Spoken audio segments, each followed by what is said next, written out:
Perhaps that tremor in Benjamin Netanyahu's left hand is a guilty conscience at work, but probably not. More likely, he's had a premonition of the future that awaits him on the Judgment Day. Or he may just have watched Australia's ABC News. For the first time in Western media, it is now proven beyond contradiction that which we conspiracy theorists alleged from October the 7th itself.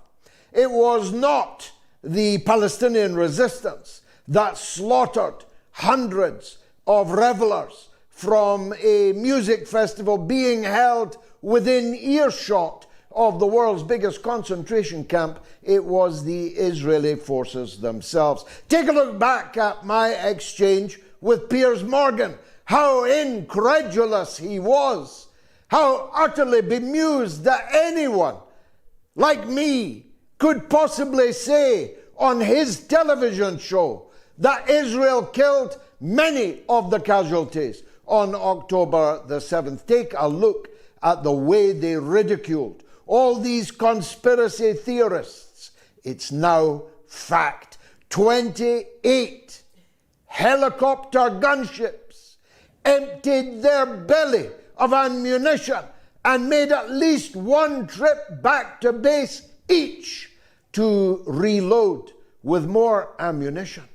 Any fool should have been able to see that the devastation in the car park at the festival could not possibly have been committed by lightly armed, Kalashnikov-wielding guerrilla fighters newly escaped from a concentration camp and moving, for the most part, in light vehicles or even on foot. It was not possible that they could have done that devastation. But the video has been leaked from inside the Israel Defense Forces themselves to ABC News. You can see it yourself with your own eyes. You can see the devastation 28 helicopter gunships can deal on people, in cars, on foot. It was, as we alleged, the execution, I choose the word deliberately, of the Hannibal Directive, written by Netanyahu himself, which in short reads that no Israeli hostage will be allowed to be taken into Gaza. They will be killed before that will be allowed. And boy, how they were killed. Israel has killed many, many hostages inside Gaza, but they killed hundreds. How many hundreds? We cannot yet evaluate, but that leak will not be long in coming. But that hundreds of the casualties on October 7th were caused by Israel, not by the Palestinian resistance, can no longer be denied. Therefore, it is being ignored. Not a single, not one, not a single broadcast in Britain, in the United States, far as I know, anywhere in the Western world, has aired this footage or even referred to its existence. But it's a break in the dam. It's a break in the dam of the official information blockade on what happened to the people who died on October 7th. But it's a break in the dam of the credibility of the Western sources who have lied and lied and lied again on Israel's behalf ever since. I don't need to adumbrate the foul nature of those lies. I don't have to get down amongst the 40 beheaded babies that never were. I don't have to talk about the mass rapes that never happened. I don't have to talk about the Palestinian slaughter of 1,200 people on October the 7th, because that never happened either. Sure, the proximate reason for the Israelis opening fire on their own citizens rather than see them taken prisoner was the mass breakout from the concentration camp on October 7th. That much is true. If they had not broken out, if they had agreed, as the people of the Warsaw Ghetto did not agree, to die singly in misery on their knees behind the wire, then none of this would have happened. But the people in Gaza did exactly what the people in the Warsaw Ghetto did. They rose up. They decided to break out of their ghetto. They decided that they would rather die on their feet than on their knees. They decided that they were going to make a great cry that would be heard throughout the world about the 76 years of Calvary that they have suffered in the Holy Land. And who can blame them? Would you? What would you do if you were living behind a wire whilst foreigners from Poland and Paris, from the United Kingdom and the United States and Russia were living on your land, in your house, picking fruit from your orchard? Would you stay behind the wire, or would you, as they did, and as the people of the Warsaw Ghetto did, seek to break out, even to die, at least to be seen, at least to be heard? But the consequences for Netanyahu's government of this footage is already being felt inside Israel itself, compounded by the incessant Israeli murder of their own hostages, in most cases by bombs, in which case they could claim they didn't know they were there, but as they are the world's great espionage state, that doesn't speak highly of their security services. But some, at their own hands, face to face, up close and personal, like the five, waving a white flag, speaking in Hebrew, one of them with ginger hair, who were shot down by Israeli forces who thought they were subhuman Palestinians, or the mysterious death of the hostages last week, about which I spoke on Wednesday. Look back and see my exchange with the Friends of Israel from West Sussex. You can thank me later. The impact of this footage now in the Western media is not just tragic for the young people who suffered such an appalling death, being slaughtered by their own helicopters, flown by their own Air Force, ordnance stockpiled by their own government. It's not just tragic for them. It is fatal for Israel's public relations position across the world, just as they were getting ready to transform this coming October the 7th into an international day of mourning built on the lie that the Palestinians killed 1,200 people on October the 7th. How many the Palestinians killed is yet to be revealed. I have no doubt that many were killed, but that hundreds were killed by these Israeli gunships cannot, as I said, be contradicted any longer. And so the attempt to lift off another international wave of sympathy for Israel will now be severely dented by the presence on the internet, if nowhere else, of Western media reportage, which nails the whole thing as a bright, shining lie.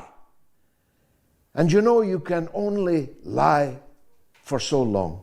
When lie after lie is unmasked, when politicians like Joe Biden say on television that they have seen photographs of 40 beheaded babies and it turns out to be a lie, when Western correspondents go off on a long foray trying to touch the requisite politically correct constituencies with horrific tales of sexual violence, which then collapse under the forensic weight of heroic journalism, so that it is now the case that Joe Biden never saw it at all.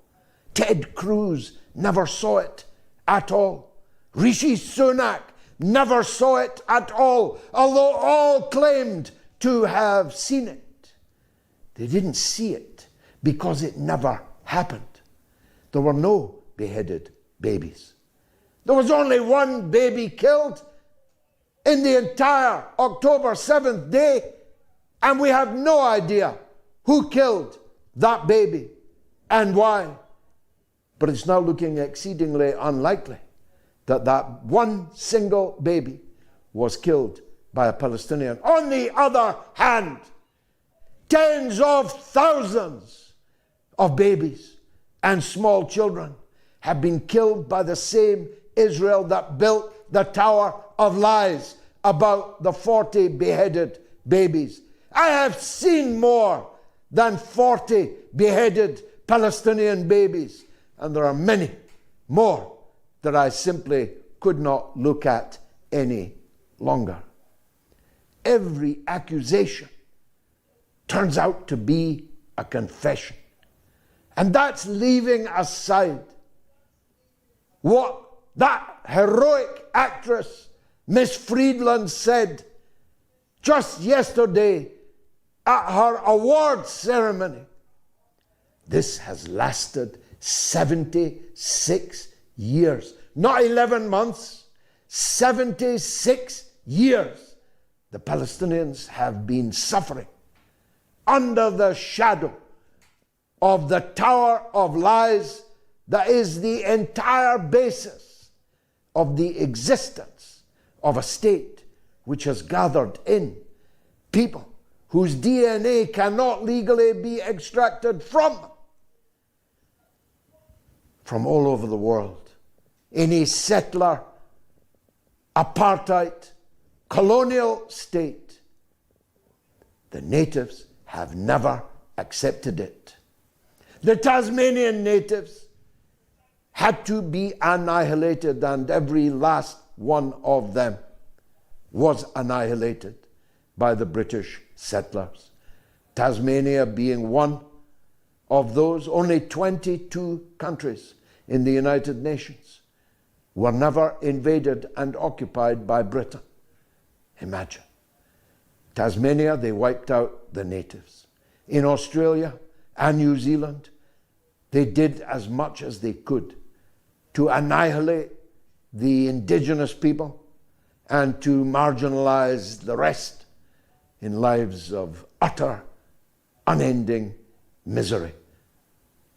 In the Americas, from Canada all the way to Chile, 100 million natives were annihilated, either physically or by the diseases brought by the colonizers. But the colonizers in Palestine have never been allowed a single day of rest, because, as Yasser Arafat used to say to me, we are not the Red Indians. We will not go into the museum. We will never become an ex-people. He never said truer words than that. And now Israelis are having to live with the fact that it is proving impossible for one reason or another to annihilate all 8 million Palestinians living under their iron heel. The neighboring countries, Egypt and Jordan, will not open their borders to facilitate the mass transfer dreamed of by the Likud party of power in Israel. Even this rotten world will not stand by while all 8 million Palestinians are annihilated, and so they are having to live with that with which they cannot live. They cannot sustain their power in the occupied territories except by denying all political, civil, and legal rights to the people living under them since 1967. They cannot transfer them. And despite their best efforts, they're not succeeding in physically annihilating them. So they are having to live with them. Live with that with which they cannot live. Not without living permanently as an extremely violent occupier, having to dispense ever greater levels of violence in the full view of the whole world, which has now so turned against them that scarcely anyone, including the best of the Jewish people themselves, can bear to hear their name, can bear to look at their flag, can bear to see the faces and hear the voices of their leaders. They are an international pariah. I struggled against the apartheid state in South Africa. I've got to tell you, South Africa under apartheid was never remotely as hated as the apartheid state of Israel is today. So the writing is on the wall for them as the greatest of all Jews alive today said just the other day. Norman Finkelstein told them the other day that their future is now written on the wall. Increasing isolation and hatred, an exodus outwards of any Israeli with the skill set to travel, left in a circle of wagons with the savages inside the circle, not whooping around its perimeter.